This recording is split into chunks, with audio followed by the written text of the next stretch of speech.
ஒரு பேரு The King சென்னைக்கு வராரு. மரைக்காயர். யார் இவர்? Purity you can feel. Intention you can carry.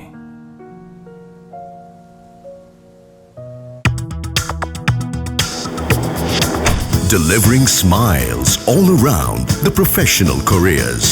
Reach us to reach them. பிரிட்டனுடைய பிரதமர் கியர் ஸ்டார்மர் கடந்த ஜூன் மாதம் பதவி விலகுவதாக அதிகாரப்பூர்வமாக அறிவிச்சிருக்கிறார். கடந்த 10 வருடங்களாகவே இதுவரை 7 தலைவர்கள் மாறி இருக்கிறாங்க.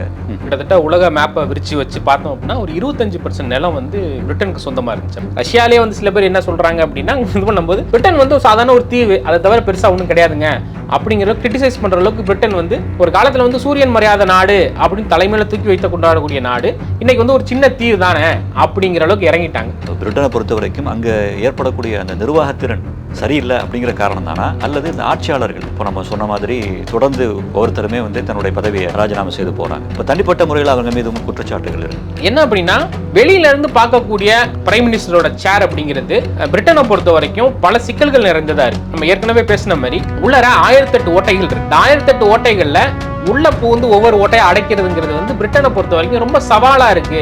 டிசிஷனுக்கு லாஸ்டா பேசும்போதுமே இதை சொன்னியிருந்தேன். பிரிட்டன் அப்கோர்ஸ் அவங்களோட அந்த பழைய பிரம்மாண்ட சக்திகளை எல்லாம் இழந்து இன்னைக்கு சாதாரண ஒரு பிரிட்டிஷ் என்ன சொல்றது ஐரோப்பிய யூனியன்ல இருக்கக்கூடிய ஒரு சாதாரண நாடா மாறிட்டாங்க. நம்ம இதுல சொல்ற மாதிரி சாபக்கேடு இத்தனை பேர் உழைப்புகளை வாங்கி கொட்டிட்டு நீ நல்லா இருக்க முடியுமா, அந்த மாதிரியான ஒரு இதை வெஸ்ட் ஆப்பிரிக்கால கேட்கறாங்க.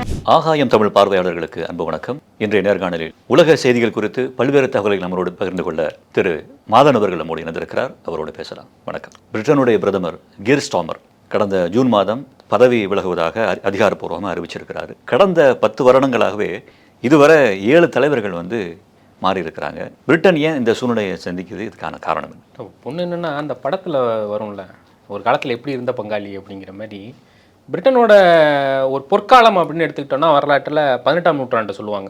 கிட்டத்தட்ட உலக மேப்பை விரிச்சு வச்சு பார்த்தோம் அப்படின்னா ஒரு 25% நிலம் பிரிட்டனுக்கு சொந்தமாக இருந்துச்சு. அப்போ அவங்களோட காலனி ஆதிக்க நாடுகளாக இந்தியா, ஆப்பிரிக்கா, வெஸ்ட் ஆப்பிரிக்கா, கரீபியனில் பல தீவுகளை அவங்க தான் கைக்குள்ளே வச்சுருந்தாங்க. சொல்லப்போனால் ஆஸ்திரேலியாவே அவங்க கண்ட்ரோலில் தான் இருந்துச்சு. ஸோ அப்பேற்பட்ட ஒரு பரந்த நிலப்பரப்பை தங்களோட ஆட்சிக்கு கீழே வச்சிருந்த நாடு உலக மக்கள் தொகையில் 23% அவங்களோட காலனி ஆதிக்கத்துக்கு கீழே இருந்தாங்க. இப்படி இருந்த ஒரு பிரிட்டன் இந்த கழுதை தேஞ்சு கட்டரும்பான கதையாக 2ஆம் உலக போருக்கு அந்த போருக்கு பின்னாடி அவங்களோட வீச்சு குறைய ஆரம்பிக்குது. அவங்களோட பவர் சென்டர் குறைய ஆரம்பிக்குது. இது எப்போ தெரிய ஆரம்பிச்சிச்சு அப்படின்னா சுயஸ் கால்வாயை எகிப்து தங்களோடது அப்படின்னு அவங்க கிளைம் பண்ண ஆரம்பித்த போது பிரான்ஸும் இங்கிலாந்து போர் தொடுக்கிறோம் அப்படின்னு அறிவிச்சிட்டாங்க. அமெரிக்கா குறுக்க கௌஷிக் மாதிரி போருக்குலாம் நீ போகக்கூடாது ராஜா அப்படின்னு தலையில தட்டி உட்கார வச்சுட்டாங்க. ஸோ ஃபர்ஸ்ட் டைம் என்னன்னா இந்த ஹிஸ்ட்ரி பிரிட்டனை ஒரு நாடு எதிர்த்து உட்கார வச்சிருக்கு அப்படிங்கிற ஒரு ஸ்டேட்டஸ் அமெரிக்கா பெறுது. ஸோ அப்போதான் அமெரிக்காவால் பிரிட்டனை கண்ட்ரோல் பண்ண முடியும் அப்படிங்கிறத மக்கள் தெரிஞ்சுக்கிறாங்க. ஸோ அடுத்த சூப்பர் பவர் அப்படிங்கிறது அமெரிக்கா அப்படிங்கிறது கிட்டத்தட்ட உறுதியானது அந்த பீரியட் 1950கள் பீரியட்ல. அதை தொடர்ந்து பிரிட்டன் தங்களோட கட்டமைப்புகளை அவங்களோட பாணியில் அவங்க சரி பண்ண ஆரம்பிச்சாங்க. ஆனால் இன்னைக்கு பீரியட்ல என்ன ஆச்சு அப்படின்னா அவங்களோட அந்த பயணங்கள் ஃபுல்லாமே அடிப்படையில் அந்த அடிப்படை வைக்கக்கூடிய கல் முதற்கொண்டு தப்பு அப்படிங்கிற குற்றச்சாட்டுகள் வலுவாக வைக்கப்படுது. அதுக்கு மிக முக்கிய காரணம் என்ன அப்படின்னா அரசியல் பொருளாதாரம் சார்ந்த அவங்க எடுத்த முடிவுகள் பல இடங்களில் தவறுதலாக போயிருக்கு. மிக முக்கியமாக 2016 பிரெக்சிட்லேருந்து நாங்கள் வெளியில் போகிறோம் அப்படின்னு அவங்க சொன்னாங்க. ஒட்டுமொத்த ஐரோப்பிய யூனியன்லேருந்து பிரெக்சிட் கூட்டமைப்புலேருந்து நாங்கள் வெளில போகிறோங்கிற முடிவை இங்கிலாந்து எடுக்கிறாங்க. இது அவங்களுக்கு வேலைவாய்ப்பில் கிட்டத்தட்ட 3-4% அவங்க டவுன் ஆகியிருக்காங்க. சமீபத்தில் ஆய்வறிக்கைகள் இது ரொம்ப தீவிரமாக சுட்டி காட்டுது. வேலைவாய்ப்பு தொடங்கி உள்ளூரில் உற்பத்தியில் தொடங்கி அடிப்படை முதலீடுகள் வர்றதுலேருந்து எல்லாத்துலேயுமே ஒரு கணிசமான வீழ்ச்சியை பிரிட்டன் சந்திச்சுட்டு வருது. இது ஓவர் த பீரியட் ஒவ்வொரு வருஷத்தை காட்டிலும் அடுத்தடுத்த வருஷங்கள் ரொம்ப கணிசமான அளவு இதுவாகுது.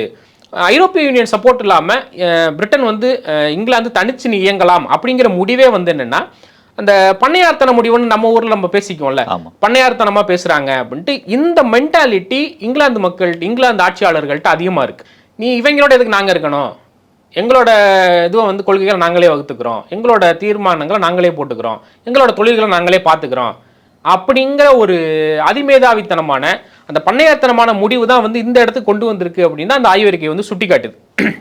இது என்ன பண்ணும் அப்படின்னா அல்டிமேட்லி அந்த நாட்டோட அடிப்படை பொருளாதாரம், வசதிகள், வேலை வாய்ப்பு, முதலீடுகள் இங்கெல்லாம் அடி விழுகும் போது ஒரு அரசு தலைமைக்கு வந்து இது பிரச்சனையாக தான் போய் முடியும். அது எந்த அதிபராக இருந்தாலும், எவ்வளவு திறமை வாய்ந்த பிரதமராக இருந்தாலும் இந்த போய் முடிய தான் செய்யும். அதோட கண்டினியூஷனாக தான் நீங்கள் லிஸ்டர்ஸ் எடுத்துக்கிட்டிங்கன்னா லிஸ்டர்ஸ் வந்து 45 நாள் தான் வந்து பதவியில் இருந்தாங்க. ரிஷி சுனக்கால திருப்பி ஜெயிக்கவே முடியல.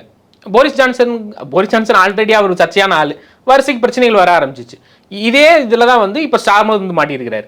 ஸ்டார்மருக்கு அப்புறம் யார் வந்தாலுமே இந்த பிரச்சனையை ஏன்னா ஒட்டுமொத்த தேசமும் ஒரு பிரச்சனையை சந்திச்சுக்கிட்டு இருக்கும்போது அது வந்து எந்த கட்சி ஆட்சிக்கு வந்தாலும் அந்த ஆட்சிக்கு வந்து பிரச்சனையாக தான் இருக்க போகுது. இதை சரி பண்ணக்கூடிய வாய்ப்புகள் வந்து ஏதாவது இருக்கும் அப்படின்னா பிரிட்டன் வந்து தங்களோட அடிப்படை கட்டுமானத்தையே வந்து மாற்றணும் அப்படின்னு வந்து அந்த புள்ளி விவரங்கள் வந்து சொல்லுது. இன்னொன்று என்ன, பிரிட்டன் இழந்த பெருமையை வந்து மீட்டெடுக்கணும் அப்படின்னு வந்து சொல்கிறாங்க. திருப்பி வந்து அவங்க பிரெக்சிட்டில் ஜாயின் பண்ணணும் அப்படிங்கிற குரல்கள்லாம் வந்து கேட்குது. ஆனால் என்னென்னா பிரிட்டனால் அந்த மென்டாலிட்டியிலேருந்து வெளியில் வர முடியல.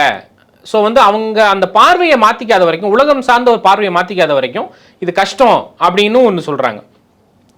இப்போ என்னதான் வந்து ஐநாவில் வந்து அவங்க நிரந்தர உறுப்பினர், வீட்டோ அதிகாரம் அவங்களுக்கு இருக்குது, ஆற்றலை கொண்ட ஒரு நாடு அப்படிலாம் சொன்னால் கூட ஃபஸ்ட் திங் என்னென்னா நேட்டோவில் வந்து தங்களோட அணுசக்தி ஆயுதங்களை ஒப்படைத்த ஒரு நாடுன்னு பார்த்துட்டோம்னா அது இங்கிலாந்து மட்டும்தான். இன்னொரு குற்றச்சாட்டும் வைக்கிறாங்க, இங்கிலாந்தோட அணு ஆயுதங்கள் எல்லாம் வந்து அமெரிக்கா தான் கண்ட்ரோல் பண்ணுது. இவங்க லிபரலாக நாங்கள் இருக்கிறோம், மற்ற நாடுகளில் வந்து நாங்கள் சமரசம் செய்து கொண்டு போகிறோம் அப்படின்னு சொல்கிற அதே காலகட்டத்தில் அவங்களோட அடிப்படை கட்டுமானங்களில் அடி விழுந்துக்கிட்டே இருந்ததை வந்து ரொம்ப சாதாரணமாக எடுத்துகிட்டு போயிட்டாங்க. அதோட விளைவாக தான் வந்து இதை பார்க்குறாங்க. இன்னும் வந்து அவங்க மீண்டு வரக்கூடிய ஒரு செக்டார் அப்படின்னு நம்ம பேசணும் அப்படின்னா உலகின் ஒரு 6 பெஸ்ட் யூனிவர்சிட்டிஸ் எடுத்துக்கிட்டோம்னா அதில் 5 வந்து இங்கிலாண்டில் தான் இருக்குது. ஸோ அவங்கள்ட்ட அந்த சிந்தனை திறன் மிகுந்த ஒரு கல்வி மையங்களை வந்து வச்சிருக்கிறாங்க. ஸோ அது மூலமாக தான் அவங்க மீண்டு வரக்கூடிய ஒரே வழி. அதை தவிர வந்து வேற யார் பிரதமராக வந்தால் கூட இந்த மாதிரியான அடிப்படை கட்டமைப்புகள்லேருந்து அவங்க பிரச்சனைகளை சிக்கியிருக்கிற வரைக்கும் இதை மாற்ற முடியாது அப்படிங்கிற ஒன்று சொல்கிறாங்க. இன்னொன்னா ஒரு நாடு வந்து இப்படி ஒரு சிக்கலில் சிக்கிறது வந்து உலக வரலாற்றில் நம்ம பார்க்காது கிடையாது. 1950களில் பிரான்ஸ் இதை விட மோசமான பிரச்சனைகளை பார்த்துச்சு. பிரான்ஸில் கிட்டத்தட்ட 4 வருஷங்களில் 22 அரசாங்கம் மாறிச்சு 1950 மட்டும். அதுக்கப்புறம் வந்து சார்லஸ் டூகல் வந்ததுக்கப்புறம் தான் வந்து அரசியலமைப்பே வந்து மாற்றினார். அரசியலமைப்பை மாற்றிட்டு பிரான்ஸ் வந்து இனிமேல் இந்த பாதையில் பயணிக்கும் அப்படின்னு வந்து பகிரங்கமாக வந்து அறிவிச்சார். ஸோ என்னென்னா ஒரு முக்கியமான, இல்லைனா இந்த தமிழில் ஒரு பழமொழி சொல்லுவாங்கல்ல, மோசமான ஹெல்த் பிரச்சனை இருக்கும்போது அந்த இதுவும் வந்து அறுவை சிகிச்சை பண்ணுறது தவிர வழி கிடையாது. ஸோ சாஃப்ட் மெத்தடை வந்து இங்கிலாந்து வந்து கடைபிடிச்சிட்டு வந்தாங்க. அதோட விளைவுகளை வந்து சந்திச்சுக்கிட்டு இருக்காங்க. அந்த கட்டுமானத்தை மாத்திரதா இருந்தால் அவங்க வந்து மற்ற நாடுகளை, குறிப்பாக ஐரோப்பிய யூனியன் நாடுகளிடையே வந்து அவங்க வந்து அதிகமான வந்து வர்த்தக போக்குவரத்தை வந்து இது பண்ணுறது கிடையாது. அவங்களோட அந்த தனித்த அந்த பண்ணையாத்தன மென்டாலிட்டியிலேருந்து வெளியில் வரணும். ஏன்னா ரஷ்யாவே வந்து இங்கிலாந்து வந்து பெருசாக வந்து டீல் பண்ணுறது கிடையாது அப்படிங்கிற குற்றச்சாட்டு வைக்கிறாங்க. ரஷ்யாலே வந்து சில பேர் என்ன சொல்கிறாங்க அப்படின்னா இது பண்ணும்போது பிரிட்டன் வந்து சாதாரண ஒரு தீவு, அதை தவிர பெருசாக ஒன்றும் கிடையாதுங்க அப்படிங்கிற கிரிட்டிசைஸ் பண்ணுற அளவுக்கு பிரிட்டன் வந்து ஒரு காலத்தில் வந்து சூரியன் மரியாதை நாடு அப்படின்னு தலைமையில் தூக்கி வைத்து கொண்டாடக்கூடிய நாடு இன்னைக்கு வந்து ஒரு சின்ன தீவு தானே அப்படிங்கிற அளவுக்கு இறங்கிட்டாங்க. மேபி அவங்களோட இந்த கட்டமைப்பில் அவங்க சரி பண்ணுறாங்க அப்படின்னா இன்னும் ஒரு 10 ஆண்டுகள் ஆகும் இதை அவங்க சரி பண்ணி கொண்டு போகிறதுக்கு. ஸோ 10 ஆண்டுகள் வரைக்கும் பிரிட்டனோட இதை அவங்க தாக்குப்பிடிச்சு இருக்கணும். அதுவே வந்து பெரிய சிரமம் தான் அப்படின்னு தான் வந்து சமீபத்தில் வந்து அந்த புள்ளி விவரங்கள் சொல்லுது. பிரிட்டன் வந்து இதை எப்படி சமாளிக்க போகுது அப்படிங்கிறத பார்ப்போம். புதிய பிரதமராக வந்து யார் வரப்போகிறாங்க அப்படிங்கிறது, அவருக்கு என்ன மாதிரியான முடிவுகள் எடுக்க போகிறாருங்கிறத பொறுத்து வந்து பார்ப்போம். பிரிட்டனை பொறுத்த வரைக்கும் அங்கே ஏற்படக்கூடிய அந்த நிர்வாகத்திறன் சரியில்லை அப்படிங்கிற காரணம் தானா, அல்லது இந்த ஆட்சியாளர்கள் இப்போ நம்ம சொன்ன மாதிரி தொடர்ந்து ஒவ்வொருத்தருமே வந்து தன்னுடைய பதவியை ராஜினாமா செய்து போகிறாங்க. இப்போ தனிப்பட்ட முறையில் அவங்க மீது குற்றச்சாட்டுகள் இருக்கா? இல்லை, ஃபர்ஸ்ட் திங் என்னென்னா ஸ்டார்மர் வந்து லேபர் பார்ட்டியை சேர்ந்தவர். அவள் மேலே வந்து தனிப்பட்ட போரிஸ் ஜான்சன் மீதான பிரதமர்கள் மேலே வைக்கக்கூடிய சீரியஸான வந்து தொடர்ந்து சர்ச்சையில் சிக்கிட்டு இருப்பார். போரிஸ் ஜான்சன் ஏதாவது பேசுவார், அவருக்கு ஏதாவது கொண்டு வந்துடுவாங்க, நீங்கள் இதில் சிக்கிருக்கீங்க அப்படின்னு கொண்டு வந்துடுவாங்க. அந்த அளவுக்கு வந்து ஸ்டார்மருக்கு எந்த பிரச்சனையும் கிடையாது. ஆனால் வந்து அவரோட பேசிக்காக வந்து ஒரு சட்டம் வகுப்பாங்கல்ல, இதில் வந்து ஹெல்த் செக்டாருக்கு இவ்வளோ ஒதுக்குறோம், மூத்த குடிமக்களுக்கு இவ்வளோ ஒதுக்குறோம், இந்த மாதிரி அவங்க ஒதுக்குனதே வந்து தப்பு அப்படின்னு அவங்களோட சொந்த கட்சியை சேர்ந்த லா மேக்கர்ஸே வந்து சொல்ல ஆரம்பித்தாங்க. என்னாச்சு அப்படின்னா இந்த மாற்றுத்திறனாளிகளுக்கு அவங்க சில கொடுத்த சலுகைகளை வந்து நிறுத்திட்டாங்க. அதே மாதிரி மூத்த குடிமக்களுக்கு கொடுத்துக்கிட்டு இருந்த சில ஃப்ரீபீஸ் வந்து நிறுத்திட்டாங்க. இந்த மாதிரி தொழில்முறை சார்ந்து அரசியல் சார்ந்து அவங்க எடுத்த முடிவுகள் வந்து அரசாங்கத்துக்கு பயனளிக்கிறதை தாண்டி அது அரசாங்கத்துக்கு பெரிய சுமையாக வந்து முடியுது. இப்போ நீங்கள் மாற்றுத்திறனாளியை நீங்கள் இது பண்ணல அப்படின்னா அவங்களுக்கு கிடைக்கக்கூடிய வசதி கிடைக்கலன்னா அது இன்னும் சொசைட்டியான ஒரு ப்ரெஷர் தானே. இதை ஏன் வந்து ஒரு அரசாங்கம் கண்டுகொள்ளலை? இப்போ இதை கண்டுகொள்ளாத அளவுக்கு வந்து அரசாங்கம் பலவீனமாக இருக்கா அப்படிங்கிற ஒரு கேள்வியை வந்து வைக்க ஆரம்பிக்கிறாங்க. ஸ்டார்மர் வந்து சொல்லும் போதே என்னன்னா, என்னால் வந்து ஒரு எஃபெக்டிவான வந்து பிரைம் மினிஸ்டராக செயல்பட முடியல, அவரே ஒத்துக்கிட்டார். அந்த மாதிரி வந்து ஒரு தலைவர் வந்து பேசுறதே வந்து ரேரஸ்ட் ரேர் தான். அதனால வந்து நான் வெளில போய்க்கிறேன், ஜென்டில்மேன் அவன் அந்த மாதிரி ஒரு கண்டிஷனில் அவர் பேசிட்டார். என்னால் வந்து இல்லை, ஒரு நல்ல பிரைம் மினிஸ்டர் வந்து கிடைக்கட்டும். பொதுவாகவே வந்து இப்போ ரிஷி சுனக்கு முன்னாடி லிஸ்டர்ஸ் இருக்கும் போதே வந்து அவங்க என்ன சொன்னாங்கன்னா, அவங்க பதவிக்கு வரும்போது வந்து எப்பவுமே உள்ளே வரும்போது பேசுவாங்கல்ல, நாட்டை வந்து வளர்ச்சி பாதையில் கொண்டு போவோம், இனிமேல் வந்து சூரியனே மறையாதுங்க, அந்த மாதிரி தான் உள்ளே வந்தாங்க. 45 நாள் அவங்க வந்து இந்த சேரில் உட்கார்றதுக்குள்ளே படாத பாடுபட்டு போயிட்டாங்க. நாலா பக்கத்து இருந்து நெருக்கடி என்ன அப்படின்னா, வெளியிலேருந்து பார்க்கக்கூடிய அந்த பிரைம் மினிஸ்டரோட சேர் அப்படிங்கிறது பிரிட்டனை பொறுத்த வரைக்கும் பல சிக்கல்கள் நிறைந்ததாக இருக்குது. நம்ம ஏற்கனவே பேசின மாதிரி உள்ளர 1008 ஓட்டைகள் இருக்குது. இந்த 1008 ஓட்டைகளில் உள்ள பூந்து ஒவ்வொரு ஓட்டையை அடைக்கிறதுங்கிறது வந்து பிரிட்டனை பொறுத்த வரைக்கும் ரொம்ப சவாலாக இருக்குது. ரிஷி சுனக் லாஸ்ட்டாக பேசும்போதுமே இதை சொல்லியிருந்தார். அதனால தான் வந்து வெளியிலேருந்து வரக்கூடிய மக்களுக்கு வந்து நாங்கள் வேலைவாய்ப்புகளை வந்து கன்சிடர் பண்ண போகிறோம். ட்ரம்ப்போட சாயலை வந்து நீங்கள் இதில் பார்க்கலாம். ட்ரம்ப் வந்தோன்னு என்ன சொன்னார்னா, அமெரிக்கர்களுக்கே அப்படிங்கிற ஒரு வார்த்தையை முன் வச்சார். ஏன் அப்படின்னா, உள்ளூர் பொருளாதாரம் வந்து வீக் ஆகுது, உள்ள இருக்க மக்களுக்கு வந்து வேலைவாய்ப்பு கிடைக்கல. ஸோ அவங்களுக்கு நான் வேலைவாய்ப்பு கொடுத்தது போக தான் வெளியிலேருந்து வர்ற மக்களுக்கு வந்து நான் கொடுக்க முடியும் அப்படிங்கிற ஒரு ஸ்டேட்மெண்ட்டை ஃபஸ்ட்டு வச்சார். இன்னொன்று என்னென்னா, உள்ளூரில் விளைவிக்கக்கூடிய, உள்ளூரில் தயாராகக்கூடிய உணவுப் பொருட்களாக இருக்கட்டும், இல்லை மருந்து பொருட்களாக இருக்கட்டும், உள்ளூர் ப்ராடக்ட்ஸ் தான் நாங்கள் நம்பி இருப்போம், அது போக தான் வந்து நாங்கள் வெளியில் இருக்க மார்க்கெட்டுக்கு வந்து நாங்கள் இது பண்ண போகிறோம். இது வந்து என்னென்னா, பேசிக்காக வந்து ஒரு கன்சர்வேட்டிவான ஒரு பார்வை.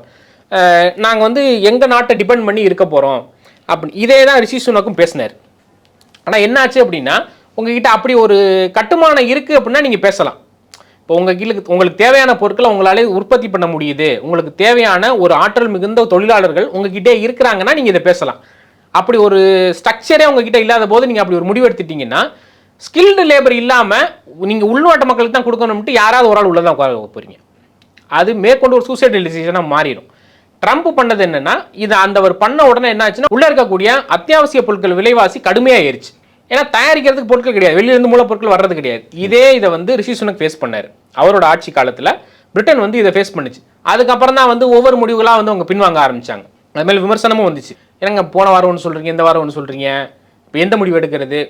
ஒரு பிரதமர் வந்து இப்படி தெளிவில்லாமல் ஒரு முடிவு எடுக்கிறாரு. ஏன் அப்படின்னா, இவங்க ஆரம்பத்தில் அதிகபட்சமாக நல்லது நடக்கும் அப்படின்னு எடுத்த எல்லா முடிவுகளுமே பேக்ஃபயர் ஆயிடுச்சு. ஸோ அந்த அடிப்படை கட்டுமானம் சொல்கிறது என்னென்னா, பிரிட்டன் வந்து தன்னோட மக்களை வந்து பிரிட்டன் வந்து பிரிட்டனுக்கே அப்படின்னு அவங்க சொல்கிற பட்சத்தில் அவங்களுக்கு தேவையை பூர்த்தி செய்யக்கூடிய அளவுக்கு அவங்க ஸ்கில்டு லேபர்ஸை உருவாக்கணும். இன்னொன்று என்ன அப்படின்னா, பிற நாடுகளை நம்பி இருக்கிறதுங்கிறது வந்து இன்னைக்கு உலக பொருளாதாரம் வளர்ந்த பீரியடில் யாரும் எந்த நாடாலுமே முடியாது. இப்போ இலங்கை விழுந்ததுக்கு மிக முக்கிய காரணம் என்னென்னா, தன்னிச்சையாக வந்து நாங்கள் வந்து தற்சார்பு பொருளாதாரம், நாங்களே எங்களுக்கு தேவையான எல்லாத்தையும் நீ இருக்கிறதே தீவில் அப்படி என்னத்தான் வந்து நீ இது பண்ண முடியும்? அதாவது மக்கள் தொகைக்கு தேவையான எல்லா பொருட்களையுமே ஒரே நாடு செய்ய முடியுமானா முடியவே முடியாது. இப்போ ஒவ்வொரு டெரைன்லையும் ஒவ்வொன்றும் விளையும் இல்லையா? பாலைவனத்தில் இருக்கக்கூடியவங்களோட உணவு பழக்கம் வேற மாதிரி இருக்கும், வாழ்க்கை முறை வேற மாதிரி இருக்கும், சமதள பரப்பில் இருக்கவங்க கூட வேற மாதிரி இருக்கும். இலங்கை வந்து அதோட மிக மோசமான பொருளாதார நிலைமைக்கு எட்டதுக்கு காரணம் என்னன்னா, அவங்களோட பொருளாதார கொள்கையில் தற்சார்பு பொருளாதாரம் கொண்டு வந்தது தான். இதை வந்து ட்ரம்ப் வந்து ஒரு 2 வாரம் இதை கையில் பிடிச்சிட்டு உட்காந்துருந்தார். நாங்களே பார்த்துக்கிறோம் அப்படின்ட்டு. அதுக்கப்புறம் இங்கே முடியாத ராஜா, வாய்ப்பு இல்லைன்னு தெரிஞ்சதுக்கப்புறம் அந்த கொள்கை கை விட்டார். பிரிட்டன் வந்து இப்போ தான் அந்த டாப்பிக்கை தொட்டுட்டு வெளியில் வந்திருக்கிறாங்க. ஸோ அதுலேருந்து அவங்க பெற்ற ஷாக்லேருந்து வெளியில் வர்றதுக்கு சில நாட்கள் ஆகும். இன்னொன்னா அவங்க திருப்பி வந்து அந்த இமிக்ரேஷன்ஸ்லாம் வந்து அவங்க திருப்பி வந்து நார்மல் பண்ணிட்டாங்க. லாஸ்ட்டில் ரிஷி சுனக் இந்த பீரியடில் வந்து அவர் வெளியில் ஸ்கில்டு லேபர்ஸ் எல்லாம் வந்து நாங்கள் இது பண்ண போகிறோம், வெளியிலேருந்து வர்ற தொழிலாளர்களோட எண்ணிக்கையை நாங்கள் குறைக்க போகிறோம் அப்படின்லாம் சொல்லியிருந்தார். இன்றைக்கி வந்து அதை வந்து நார்மல் பண்ணிட்டு வர்றாங்க. ஸோ என்னன்னா, இந்த வெளியில் இருக்கக்கூடிய சிக்கல்களை அவங்க தீர்க்கிறதுக்கான ஒரு சரியான பாதையை வந்து அவங்க அடைஞ்சிட்டாங்கன்னு தான் சொல்லணும். ஆனால் அது வந்து சரியான உடனடியான தீர்வை கொடுக்குமா அப்படின்னா கஷ்டம் தான். பிரிட்டனை பொறுத்த வரைக்கும் 1979 2016 வரைக்கும் அந்த பீரியடில் 39 வருஷம் அந்த பீரியடில் இருந்தது வந்து 5 பிரதமர்கள் தான் இருந்தாங்க. 2016 2026 வரைக்கும் 7 பிரதமர் வந்து மாறிட்டாங்க. ஸோ 39 வருஷத்தில் 5 பிரதமர், 10 வருஷத்தில் 7 பிரதமர். ஸோ இது மாறி இருக்கா அப்படின்னா, பிரிட்டன் வந்து அஃப்கோர்ஸ் வந்து அவங்களோட அந்த பழைய பிரம்மாண்ட சக்திகளெல்லாம் வந்து இழந்து இன்றைக்கி சாதாரண வந்து ஒரு பிரிட்டிஷ் என்ன சொல்கிறது, ஐரோப்பிய யூனியனில் இருக்கக்கூடிய ஒரு சாதாரண நாடாக மாறிட்டாங்க அப்படின்னு ரஷ்யா முதற்கொண்ட நாடுகள் வந்து வைக்கக்கூடிய ஒரு விமர்சனம் சரியானது தானா அப்படின்னு நம்மளே வந்து யோசிக்க வச்சிருக்கு. அஃப்கோர்ஸ் என்னென்னா, முன்னாடி இருந்த அவங்கள்ட்ட அந்த சூப்பர் பவர்ஸ் வந்து பிரிட்டன் வந்து கொஞ்சம் கொஞ்சமாக தங்களை தானே வந்து கட்டுப்படுத்திக்கிட்டாங்கன்னு தான் சொல்லணும். இப்போ நீங்கள் எடுத்துக்கிட்டீங்க அப்படின்னா வெஸ்ட் ஆஃப்ரிக்கா தொடங்கி உலகின் எந்த மூலையில் வந்து ஏதாவது பிரச்சனை நடந்தால் கூட அமெரிக்கா வந்து முதல்ல வந்து கன்ஃபரண்ட் பண்ணும், முதல்ல வந்து கருத்து சொல்லும், நீ பண்ணது தப்பு, அது சரி தப்புங்கிறத நம்ம ரெண்டாவது பார்ப்போம். அமெரிக்கா வந்து அவங்க ஒரு பார்வையில் சொல்லுவாங்க, இது சரி, இது தப்பு, இதை பண்ணக்கூடாது, இது செய்யக்கூடாது அப்படின்னு வந்து பஞ்சாயத்து பண்ணுறதுல முதல் ஆளாக கிளம்பி வந்துடுவாங்க.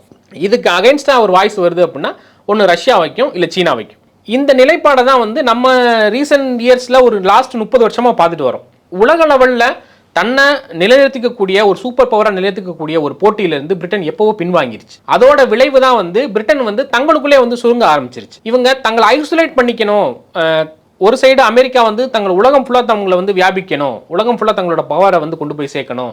எந்த ஒரு சின்ன நாடாக இருக்கட்டும், இந்த கிரிபாடி தீவுகள் இருக்கக்கூடிய குட்டி நாடுகளில் கூட வந்து எங்களை நம்பி தான் இருக்குது அப்படின்னு தான் வந்து அமெரிக்கா காலங்காலமாக பெருமை பேசுவாங்க.